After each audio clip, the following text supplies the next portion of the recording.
Olá, galerinha do sétimo ano, 71 e 72. Eu queria comentar com vocês, hoje começar, né, a aula falando sobre um assunto muito chatinho, que é a questão do tráfico de animais silvestres, porque eu recebi uma reportagem mostrando justamente o tráfico de cacatuas na Indonésia. Eu queria mostrar para vocês, mas a foto no celular aqui vai ficar muito, muito ruim. Então, a questão é a seguinte: tinha várias garrafas PET, lá dentro estava cheio de cacatua. Para quem não sabe, cacatua parece um papagaio, só que ela é toda branquinha. É o Nigel do Rio, o vilão do filme Rio. Então, isso não foi aqui, foi na Indonésia, mas só para mostrar a crueldade desse tipo de atividade. Então, tem gente que fala assim: eu quero ter um papagaio. Legal, eu acho bacana papagaio, já tive um, super fofos. Mas tem cara vendendo papagaio a R$ 500. O cara da feira tá vendendo a R$ 500. Mas ele, no criadouro legalizado, ele custa 2.500. As pessoas acham que vai dar uma despertinho para comprar esse papagaio ao comprar esse papagaio por R$ 500. Só que esses animais sofrem muito. Pensa na cena, uma garrafa PET cheia de ave ali dentro. Ou pensa em outra cena que eu já escutei falar que acontece aqui no Brasil. Uma meia calça cheia de ave ali dentro. De cada 10 animais, há mais ou menos a média de que um sobreviva. Então, quando você compra o papagaio por R$ 500, você está contribuindo para esse tipo de atividade. O cara, para manter um criador legalizado, isso custa dinheiro. Claro que custa dinheiro. Outra coisa, ele não vai retirar o animal da natureza, ele vai criar o animal em cativeiro. Isso faz toda a diferença. E muitas vezes essas criações contribuem para algumas espécies que estão ameaçadas de extinção. O cara está criando aquela espécie, ele está contribuindo para aumentar a quantidade daqueles animais. E outra coisa, quando você tira um animal de qualquer. Você tira esse animal da natureza, você vai desequilibrar o ecossistema, ali você vai desequilibrar aquele ambiente todo, e você pode contribuir muito para a extinção desse animal. Então, quer ter um animal silvestre?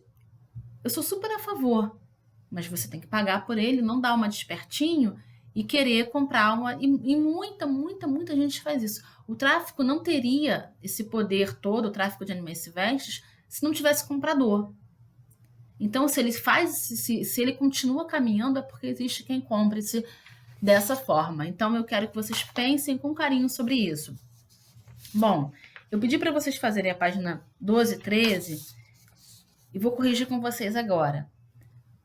Página 12, no material complementar, tá? Número 3. Em que estação do ano os animais têm menor atividade? A menor atividade é no inverno, desculpa, por causa das temperaturas mais baixas. Então, esses animais, a atividade deles é bem menor. Pensa na gente. É só pensar na gente. No inverno, tá frio, não dá só vontade de dormir, é mais ou menos por aí.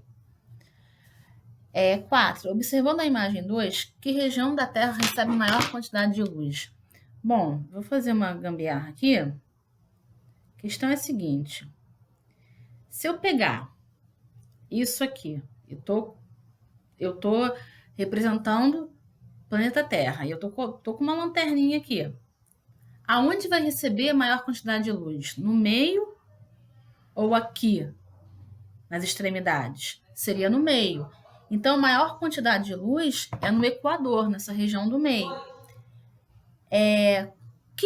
Essa lanterna seria o quê?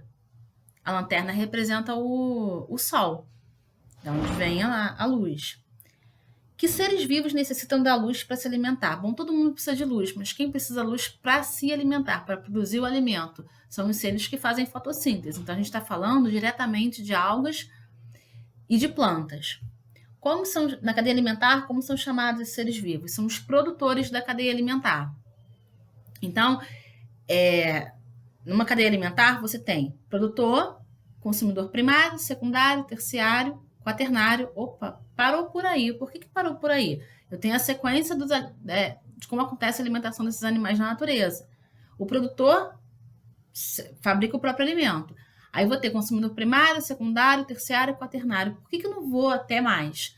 Porque a quantidade de energia ela vai diminuindo quando eu vou caminhando na cadeia alimentar. Por isso que eu não tenho uma cadeia longa. Chegou no quaternário, já parou por aí.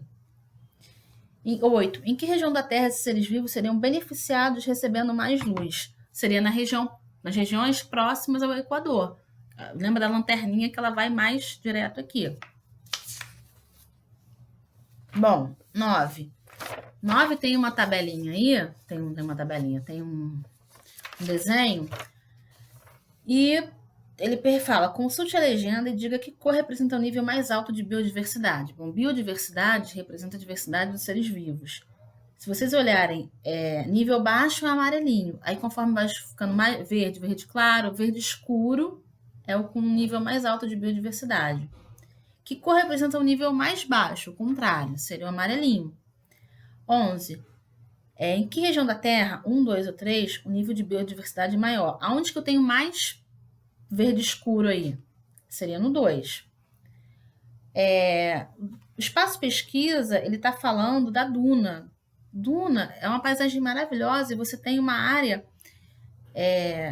você tem muita areia. Essa areia é carregada pelo vento. Aí ele está perguntando, que elemento abiótico tem grande influência nesse ecossistema? Bom, elemento abiótico, que não tem vida, seria o vento. Que outros elementos abióticos fazem parte do ecossistema? Olha para essa duna com carinho. Bom, eu tenho água, eu tenho areia, eu tenho sal, salinidade, eu tenho os gases, eu tenho luz. Tudo isso é elemento abiótico. Pesquise sobre os animais que são encontrados nesse ecossistema. Bom, devido à grande quantidade de sal, você não tem uma biodiversidade muito grande nas dunas. Mas você tem inseto. Gente, inseto está em qualquer lugar, em qualquer canto do planeta. Então, o inseto vai sempre entrar na história. Inseto, pequenos lagartos, você tem roedores, você tem algumas aves, mas não é um local com muita biodiversidade. 15. Pesquisa algumas dunas do Brasil.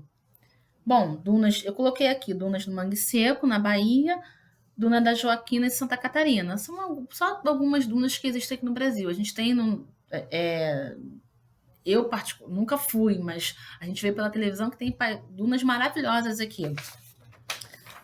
Bom, eu queria que vocês olhassem 2 páginas da apostila, página 178, e eu queria fazer com vocês. Porque a página 178, ela está falando um textinho sobre as dunas. Aí eu queria só comentar com vocês. Se vocês puderem fazer em casa com todo amor e carinho. Bom, as dunas são formadas pela interação de fatores abióticos e bióticos. Que fatores abióticos são esses? Bom, a gente já comentou sobre eles, inclusive. Por isso que eu fiz questão de olhar essa página de novo. Fator abiótico, mar. Não pode esquecer do vento, porque é o vento que vai levar essa areia. Sal, luz, os gases também. Não sei se eu falei areia, mas tem que botar areia aí de qualquer maneira. Bom, qual a importância das dunas? Esse bloco de areia, ele vai servir de uma barreira contra a invasão da água do mar. E também ele vai proteger o lençol de água doce, evitando que eu tenho uma barreira de areia aqui. Então, a água do mar está aqui, ela não vai passar para cá. Então, eu tenho um lençol de água doce aqui, a água do mar não vai entrar nesse lençol de água doce. Então, a duna serve praticamente como uma barreira. 3. Que fauna encontramos nesse ecossistema? Eu já falei, bota inseto primeiro, que eu já falei, inseto está em qualquer lugar. Pequenos lagartos, aves, roedores. Bom, que tipo de adaptações apresentam as plantas desse ecossistema? Bom, principalmente adaptação por causa da grande quantidade de sal, grande salinidade, e também por causa do movimento da areia. Não tem como, elas precisam se adaptar a essa movimentação toda e a salinidade. Eu sei que eu não pedi, mas eu queria muito ir para a página 178, 181. Porque ela está falando sobre o ciclo da água. O ciclo da água é o seguinte: você tem a água dos rios, mares, ela vai evaporar, evaporação, a gente usou esses termos ano passado no 6º ano. Aí depois vai condensar, ou seja, vai virar o vapor vai virar líquido, formando as nuvens, e depois a água vai precipitar, vai cair. Então, você tem algumas mudanças de estado aí. Você tem a vaporização, que é a mudança do estado líquido para o gasoso, ou você pode chamar de evaporação, mas vaporização é um nome mais genérico. Você tem a condensação aí também. Mas ele está pedindo aqui, vamos relembrar algumas mudanças de estado físico da água. Quais são os estados físicos da água? Sólido, líquido e gasoso. Vaporização, mudança do estado líquido para o estado gasoso. Essa é a vaporização. Depois ela se divide, mas vamos pensar só nisso. Mudança do estado líquido para o gasoso. Condensação. Eu tenho do estado gasoso para o líquido. Então, vaporização do líquido para o gasoso. Condensação do gasoso para o líquido. Inverteu. Fusão. Sólido para o líquido. Peguei o gelo, ficou aqui em cima da mesa. Ele derreteu. Derreteu, o nome disso é fusão. O contrário é solidificação, ou seja, sair do estado líquido para o estado sólido.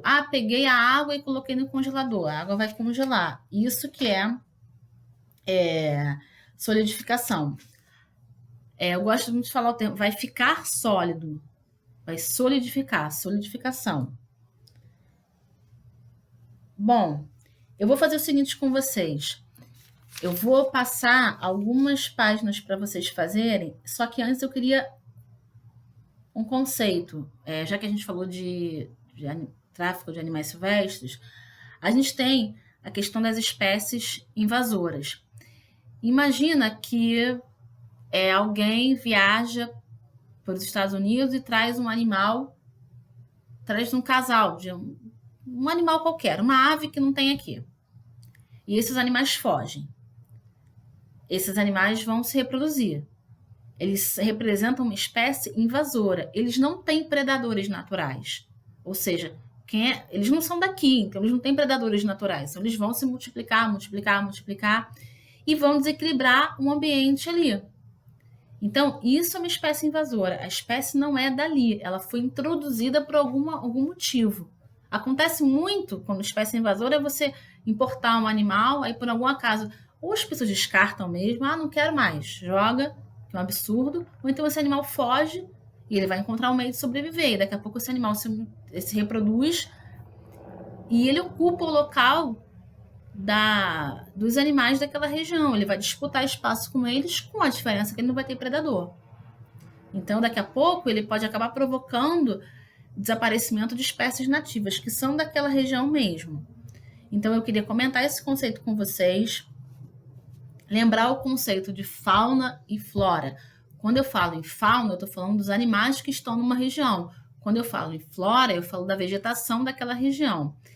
E também passar para vocês o seguinte, quando eu tenho uma grande área geográfica, com clima, com condições, com clima, com fauna e flora definida, eu chamo isso de bioma. Vocês já estudaram isso no 6º ano. E a gente tem os principais biomas brasileiros, a Amazônia, Cerrado, a gente tem a nossa Mata Atlântica, porque ela é do litoral, Caatinga, e a gente tem os Pampas. Pantanal também, estou esquecendo o Pantanal.